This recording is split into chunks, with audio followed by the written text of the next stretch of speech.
자, 안녕하세요. 오늘 84페이지부터 104페이지까지 하는 게 범위였는데 지금 보니까 앞부분은 지난번이랑 동일하게 굳이 이야기를 할 필요가 없는 부분이고 여기 아래쪽에 시적화자의 태도 부분부터 필요한 것만 좀 선별적으로 설명을 좀 해볼게요. 앞에 부분은 쉬워갖고 읽으면 바로 뽑을 수 있는 그런 파트라서 여기부터 들어갈 건데 자, 그럼 먼저 시적화자의 태도 중에 관조랑 성찰부터 한번 볼게요. 관조랑 성찰은 차이가 좀 있는 단어예요. 제일 먼저 관조는 뭐냐면은 뭔가 고요한 마음으로 뭔가 쳐다보는 거야 돼. 대신 내가 이거를 뭔가 막 바꾸려거나 아니면 비판하면서 막 이렇게 막 욕을 하거나 그런 건 절대 들어가면 안 되고 관조는 그냥 고요하게 그냥 쳐다만 본다. 요런 걸 이렇게 관조라고 생각을 하면 될 것 같고요. 성찰은 뭐냐면은 바라보긴 보는데 살펴본 다음에 아, 내가 이러이러한 잘못이 있구나. 내가 이렇게 행동을 해야겠구나 라고 이렇게까지 나아가는 게 성찰이에요. 그러니까 관조는 뭔가 변화를 시키려고 하면 안 되고 성찰은 내가 나를 반성하고 변화시키려는 마음이 좀 들어가야 되는 거죠. 그래서 이거 두 개 다른 거 차이 있는 거 좀 구분 좀 해주시면 좋을 것 같고 예시는 항상 보는 게 옳습니다. 자, 그 다음에 회의, 비판, 냉소 이거 세 개도 좀 비슷한 단어인데 제일 먼저 회의적이라는 건 뭐냐? 부정적인 거예요. 그냥 부정적인 거. 부정적인 건 부정적인 건데 아, 회의감을 느낀다. 내가 지금 상황에 대해서 뭔가 이건 좀 아닌 것 같아. 잘못된 것 같아. 라고 생각은 해. 근데 그 다음에 내가 이걸 바꾸는 노력을 하는 건 또 별개의 문제인 거지. 그러니까 나는 그냥 이 상황이 나는 마음에 들지 않고 아, 그냥 좀 별로다. 내가 이게 맞는지 아닌지 좀 의심이 된다. 이런 게 이제 회의적인 태도라고 하고 비판은 여기서 끝나는 게 아니라 맞아, 이거 잘못됐어. 이거 고쳐야 돼. 너 이런 게 완전 잘못됐다? 이건 얘 행동은 여기서는 완전 잘못된 행동이야. 이렇게 말하는 게 이제 비판. 냉소는 뭐냐면은 잘못된 걸 이렇게 막 낱낱이 따져갖고 이렇게 막 너 이거 잘못했으니까 고쳐! 이런 타기보단 냉소적인 거는 그래. 이렇게 될 줄 알았지. 이게 뭐 그렇게 네가 잘 될 일이가 있겠냐? 이 냉소적인 태도예요.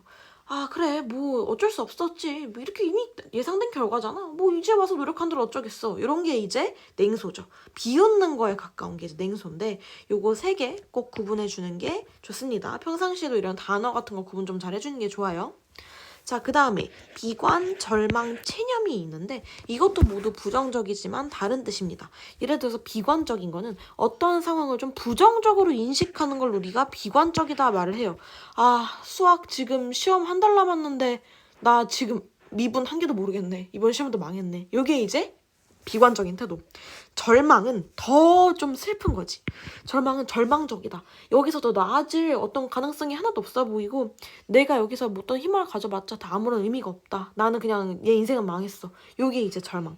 체념은 이렇게 뭐 망했어 뭐 이렇다기보다는 내가 더 이상 여기서 할 수 있는 게 없다고 생각하고 모든 내 노력을 다 멈춰버리는 거. 더 이상 어찌할 수 없어. 이건 내가 더 이상 건드려봤자 나아질 수 있는 상황이 아니야. 난 할 수 없어. 이게 체념인 거야. 포기인 거지, 포기. 체념은 다른 말로 이제 포기에 가까운 단어라고 보면 될 것 같아요. 자, 그 다음에 자조, 한탄, 회한은 뭐냐? 먼저 자조적인 거는 스스로의 어떤 상황이나 자신의 행동에 대해서 스스로 비판하는 거야. 여기 써있죠? 자신에 대해 비판하는 걸 자조적이다라고 말을 해요. 성찰과 자조 같이 나오기도 합니다. 성찰한 다음에 이 불쌍하고 이 너무 멍청한 선택을 한 나에 대한 이 자조적인 태도를 보이고 있다. 그러니까 내가 이렇지 뭐 이런 게 이제 자조적인 거고 한탄은 아, 한숨을 쉬고 탄식한다. 아, 내가 이러면 안 됐는데 아, 내 잘못이네. 아, 요게 이제 한탄이에요. 회한은 내가 지난날 했던 행동을 좀 뉘우치는 듯한 내용이 들어가면서 한탄을 해야 회한인 거지. 지나간 거에 대한 고민을 하는 게 회한이에요. 이것도 역시 예시를 좀 봐주시면 좋을 것 같고요. 그 다음에 참여와 대결은 뭐냐? 이건 좀 다른 뜻인데 참여한다는 거는 부정적인 상황이 있을 때 내가 적극적으로 나서서 이걸 뭔가 해결하겠다. 이게 참여예요. 그치? 이게 참여고 대결은 거기다 플러스해서 싸워서 내 신념까지 관철하려고 하는 게 대결이야. 그러니까 참여해서 나아가서 대결까지 하는 거지. 그래서 대결 같은 경우는 여기 남성적인 어조, 의지적 남성적 어조가 드러나는 경우가 많이 있다. 참여시 할 때 얘기했었죠? 그래서 참여랑 대결 조금 다른 거 생각 좀 해주시면 좋을 것 같고요. 자, 그 다음에 낙관과 희망을 들어갈 건데 낙관과 희망은 차이가 뭐냐? 낙관적이라는 거는 내가 지금 상황이 부정적인지 긍정적인지 잘 모르겠지만 어쨌거나 긍정적으로 태도를 보여주는 걸 우린 낙관적이다 말을 해요. 야, 모든 일에 낙관적으로 돼야지. 그래야 미래가 있어. 이런 식으로 많이 말을 하고, 희망이라는 거는 뭔가 기대를 갖고 잘 될 거라는 그런 생각을 갖는 거. 그게 이제 희망이 되겠죠. 자, 그 다음에 동경과 예찬이 있는데, 동경과 예찬은 조금 달라요. 동경이라는 거는 내가 어떠한 지향점을 가지고 그리워하거나 찬양한다. 이걸 우리가 동경이라고 하고요.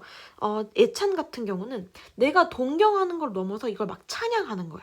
그러니까 막 우러러 찬양한다. 엄청나게 높은 대상이거나 뭔가 배워야 될 큰 가치다. 이럴 때는 예찬이란 말을 하고, 내가 뭔가 내 롤모델을 동경한다 라고 표현을 하죠. 그러니까 롤모델은 동경하는 거고 절대자는 예찬하는 거지. 두 개도 좀 다릅니다. 자, 그래서 이것도 예시 잘 봐주시면 좋을 것 같고요.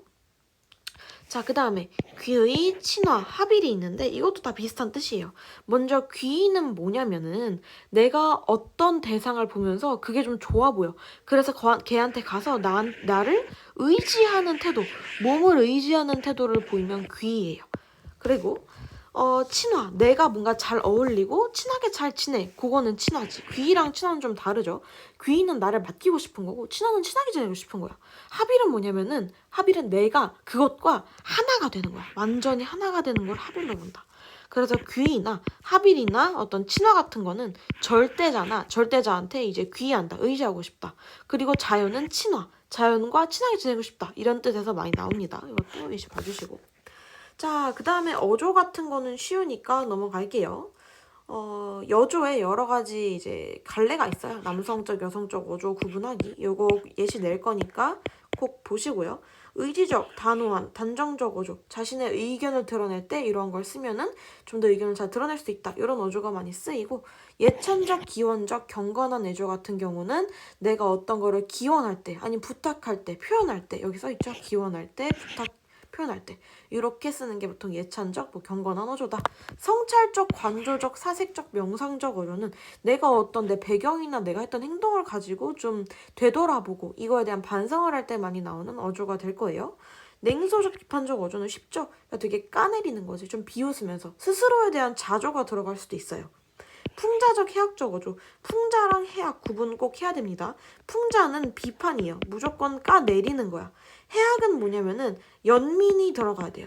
안쓰럽게 보는 시선이 들어가는 게 연민인 거지. 두 개 꼭 구분해 주시고. 애상적 어조는 슬퍼하는 어조를 우리가 애상적 어조라고 해요. 자, 여기 볼까 한번.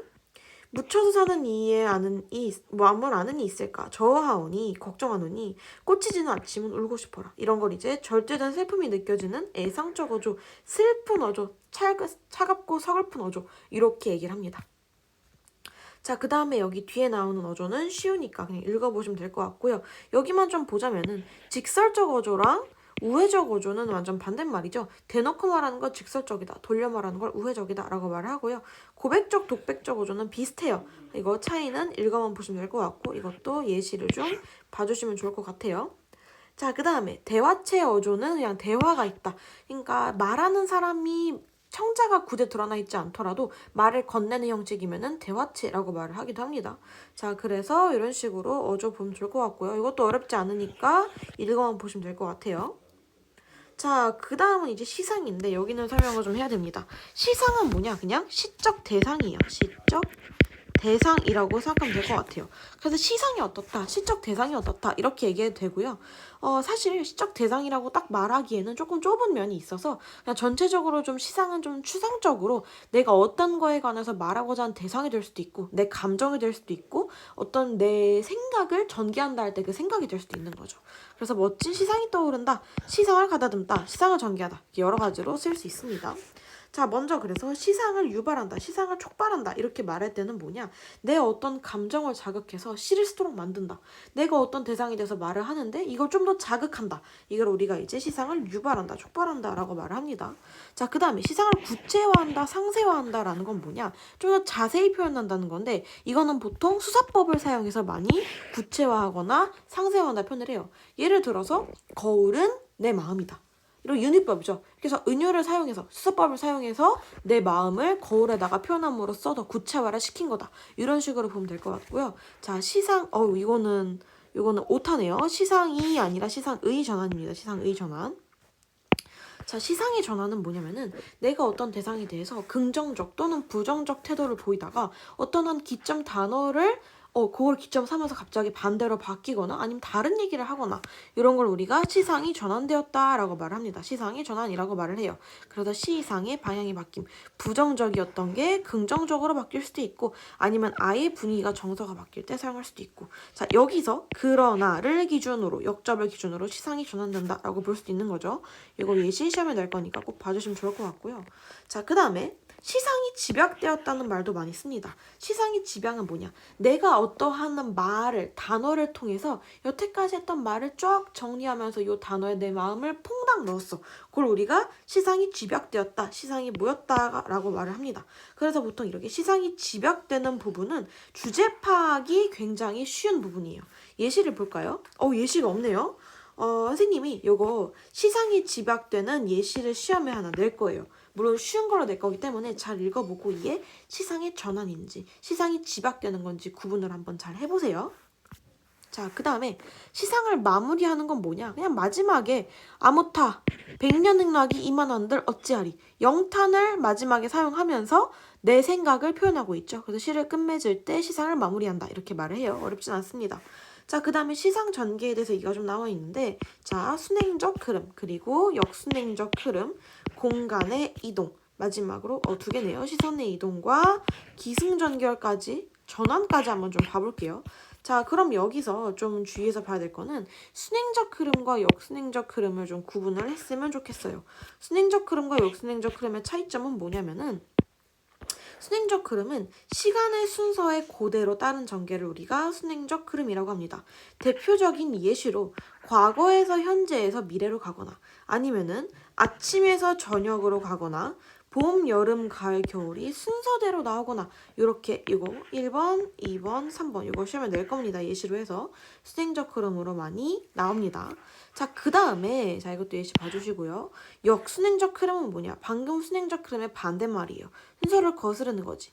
과거에서 원래 현재로 와야 되는데 현재에서 과거로 가거나 미래에서 현재로 오거나 아니면은 봄, 여름, 가을, 겨울이 아니라 겨울에서 여름으로 가거나 이렇게 일반적인 순서랑 다른 것들 있죠? 이걸 우리가 역순행적 흐름이라고 합니다.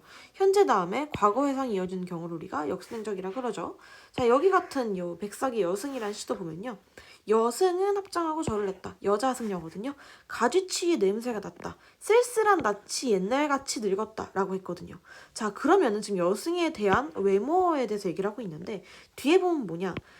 평안도의 어느 산 깊은 금전판 나는 파리한 여인에게서 옥수수를 샀다. 그때는 어린아이를 때리면서 울었다 그랬는데 지금 보니까 이 여인이 뭐가 된 것 같아요? 현재에 와서 이 여인이 여승이 됐구나. 여자 승려가 됐구나. 그래서 옛날같이 얼굴이 늙었다는 거는 쓸쓸한 낯이 옛날 여기 얘기하는 거겠죠. 그래서 과거를 어떤 여인을 과거에 만났는데 현재 이 여인을 내가 우연히 또 절에서 만난 거지. 딸은 죽었고. 자, 이런 걸 이제 우리가 역순행적 흐름이라고 말합니다. 예시 꼭 봐주세요. 자, 공간의 이동은 쉬워요. 예를 들어서 안에서 밖으로 이런 식은 어디서 많이 쓰이냐면은 내가 집 안에서 밖을 보면서 막 시를 쓰다가 다음 면에서는 집 밖에 나가서 마당에서 이 밖에 있는 산이나 어떤 물을 보면서 또 시를 써. 이런 걸 이제 우리가 공간의 이동이 일어났다라고 봅니다. 또는 산에서 바다로 가거나 아니면 아예 장소 위치를 옮기거나 이런 식으로 공간의 이동으로 많이 시상을 전개를 합니다. 자, 여기서도 여기 예시를 봐줄게요. 여기서도 공간의 이동이 나타났는데 제일 먼저 가설 무대에서 연극을 한 다음에 운동장이 나오고 그 다음에 소주집에 몰려서 술을 마신대요. 자, 이런 식으로 이동을 하는 걸 우리가 공간의 이동이라고 말을 합니다. 자, 그래서 요거 생각해주고 예시도 꼭 봐주시길 바래요. 자, 다음은 시선의 이동인데 시선의 이동도 공간 이동이랑 많이 나와요. 아래에서 위로 시선의 이동을 하거나 위에 걸 말하다가 아래로 얘기를 하거나 나무에 가지를 얘기하다 뿌리를 얘기하거나 이런 경우가 되겠죠. 원경에서 근경을 보거나 요게 좀 많이 나옵니다. 원경에서 근경을 본다. 시선의 이동이 많이 늘어난다. 그래서 여기도 고양이의 털에 대해서 얘기를 하다가 고양이의 눈에 대해서 얘기를 했죠. 이런 것도 역시 시선의 이동이라고 봅니다. 가끔 털에서 눈이니까 공간 아닌가요? 뭔 공간이야. 장소가 옮겨져야 공간이지. 어차피 고양이 몸인데. 그쵸? 자, 그 다음에 기승전결은 이제 보통 한자로 되어 있는 시를 우리가 한시라 그러는데 여기서 많이 나왔습니다. 기승전결의 구조로 되어 있고 보통 4줄에서 한 줄씩 기승전결을 맡고 있어요. 그래서 보통 기승전결에 어떤 내용이 들어가는지를 기억하고 있으면 좋을 것 같아요. 이거 시험에 낼 겁니다. 기승전결에 어떤 내용이 보통 들어가 있는지. 두보가 한시가 유명하죠. 자, 그 다음에 마지막 전환은 뭐냐? 아까 시상 전환 이렇게 할 때 나왔던 건데 방향 바꾸는 걸 우리가 전환이라 그래요. 그래서 앞부분 내용의 분위기를 뒷부분에서 바꿀 때 쓰거나 깨달음이나 반성을 나타낼 때도 많이 씁니다. 자, 그래서 여기도 보면은 이름에 눈 감아 생각해 볼 밖에 겨울은 강철로 된 무지개인가 보다. 자, 여기서 왜 시적 화자의 인식이 전환되고 있다 그러면요. 여기까지는 여기 이육사 같은 경우는 일제강점기의 대표적인 시인이에요. 일제강점기에 윤동주와 더불어 대표적인 시인인데 이육사 같은 경우는 시의 특징이 굉장히 단어가 날카롭고 남성적, 의지적인 어조를 사용하고 있거든요. 위에까지는 일제강점기에서 굉장히 부정적인 태도를 막 보여주고 있다가 뒤에 가서 무지개라는 이 희망찬 이미지를 사용함으로 인해서 시상을 전환하고 있다 이렇게 보는 거거든요. 그래서 이것도 역시 예시를 봐주시면 좋을 것 같아요. 오늘 설명은 여기까지 하고 시험 준비 잘 해오시기 바랍니다.